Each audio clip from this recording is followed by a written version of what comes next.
প্রিয় দর্শক, আসসালামু আলাইকুম। দেশ ও দেশের বাইরে থেকে যারা আপনারা আমার এই ভিডিওটা দেখতেছেন, সবাইকে কৃষি চিত্র ইউটিউব চ্যানেলের পক্ষ থেকে জানাই আন্তরিক শুভেচ্ছা, অভিনন্দন। প্রিয় দর্শক, আজ একটা টপিক নিয়ে কথা বলবো।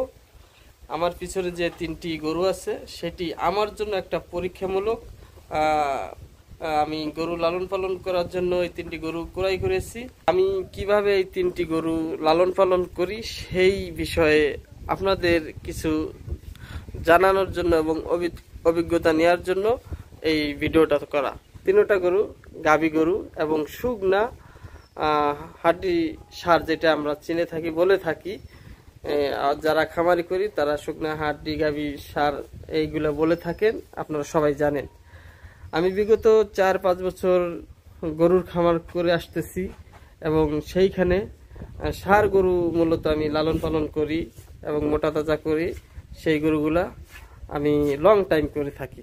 লং টাইম আমি কুরবানিতে গরু বিক্রি করে পরবর্তীতে আবার কোরবানির পরে গরু ক্রয় করে সেই গরুগুলোরে আমি আবার আগামী কোরবানির জন্য প্রস্তুত করি। মোটামুটি আমাদের সেইখানে 8 থেকে 9 মাস এবং 1 বছর এরকমও টাইম লাগে সেই গরুগুলোরে তৈরি করার জন্য। সেই অভিজ্ঞতাতে আমি অনেক সময় অনেক জনের ভিডিও দেখি এবং আমিও অনেক ভিডিও আমার ইউটিউবে অনেক খামারির কথা তুলে ধরি। কখনো আমি এই গাভী গরু লালন পালন করিনি 3 মাস প্রজেক্টের। সেই জন্য আমি এই 3টে গরু ক্রয় করেছি, আপনারা দেখতেছেন। আমি ওর কয়েকটা দিক দিয়ে ক্রয় করেছি। এই গরুটা দেখেন অনেক সুন্দর এবং লম্বা চড়া, এবং ওর পিঠের প্রশস্ত অনেক, এবং ওর হাড্ডিগুলা ফাঁকা ফাঁকা। ও মোটা তাজা খুব দ্রুত হবে এবং ভালো একটা ফিডব্যাক দেবে। এবং আমার এইখানে যে গরুটা আছে দেখেন, ওর গলকম্বল এবং ওর পিঠের প্রশস্ত এবং ওর হাড্ডিগুলা দেখেন খুব মোটা মোটা। আমি এইগুলা দেখি গরু ক্রয় করেছি এবং ও অনেকটা লম্বা একটা গরু। আর এইখানে ফ্রিজেন একটা গরু, এইটা একটা বাচ্চা গরু, 13-14 মাস বয়স। আমি যার কাছে থেকে কিনছি তার একটা গাভীর বাছুর, ওর মা 13 থেকে 14 লিটার দুধ দেয়, সেই গাভীর একটা বাছুর। এই 2টা জাত কেনার একটা আমার কারণ আছে। শাহিওয়ালটা কত তাড়াতাড়ি গেইন করে, মানে মোটা তাজা হয়, এবং ফ্রিজেনটা কত তাড়াতাড়ি মোটা তাজা হয়, সেই জন্য 2টা জাত নিয়ে আমি এই প্রজেক্টটা শুরু করেছি। আমার এই গরুগুলার কৃমিনাশক করা হয়ে গেছে এবং লিভারের ইনজেকশন প্লাস লিভারের ফাইল ওদের খাওয়ানো হয়ে গেছে এবং সাথে জিংও ওদের খাওয়ানো হয়ে গেছে। এখন ওদের কিছু মাল্টিভিটামিন ইনজেকশন আছে, এই ইনজেকশনগুলো আমি ব্যবহার করব। তাহলে ওদের শরীরের কোনো সমস্যা থাকলে, ভিতরের বিপাকীয় কোনো সমস্যা থাকলে এই সমস্যাগুলো দূর হয়ে যাবে। যখন এই সমস্যাগুলো দূর হয়ে ওরা একেবারে নিউট্রাল একটা সুস্থ গরুতে ফিরে আসবে, তখন ওরা অল্প খাবারে খুব দ্রুত মোটা তাজা হবে।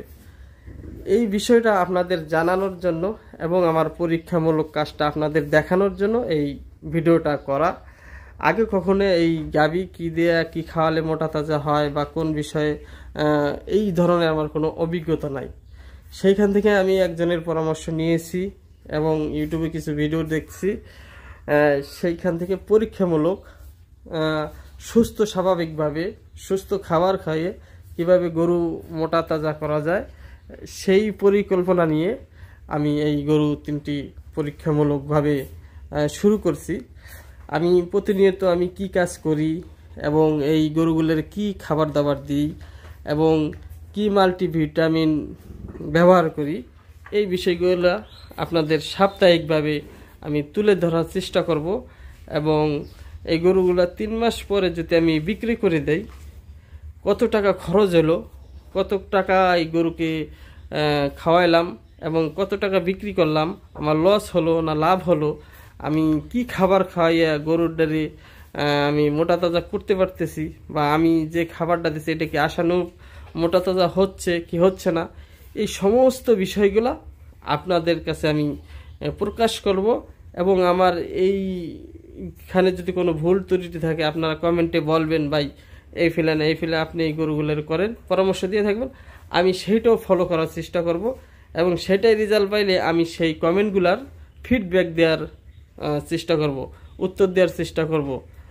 আপনারা কমেন্ট করবেন, ভুল ধরবেন, আমি আশা করি সেই ভুলগুলারে শুধরাই নেওয়ার চেষ্টা করব এবং সেইখান থেকে আবার ভালো কিছু করার চেষ্টা করব। মূলত আমি ষাঁড় গরুর খামার করে থাকি, সেই ষাঁড় গরুর থেকেই আমি একটা আমার মোটামুটি একটা অভিজ্ঞতা থেকে এই তিনটে পরীক্ষামূলকভাবে আমি শুরু করলাম। দেখা যাক যদি এই তিনটে ভালো রেজাল্ট হয় তাহলে আমি আগামীতে আরও কিছু গরু বাড়িয়ে তুলব এবং 10টা 15টা এই ধরনের প্রজেক্ট করে তুলব। আমি যদি 3 মাস পরে সফল হই তাহলে কিভাবে হলাম, কিভাবে গরুগুলা সুস্থ এবং ভালো থাকবে, মোটা তাজা হবে, সেই বিষয়ে আমি প্রতিনিয়ত আপনাদের মাঝে আমার কর্মকাণ্ডগুলো তুলে ধরব। ধন্যবাদ, সবাই ভালো থাকবেন, খোদা হাফেজ।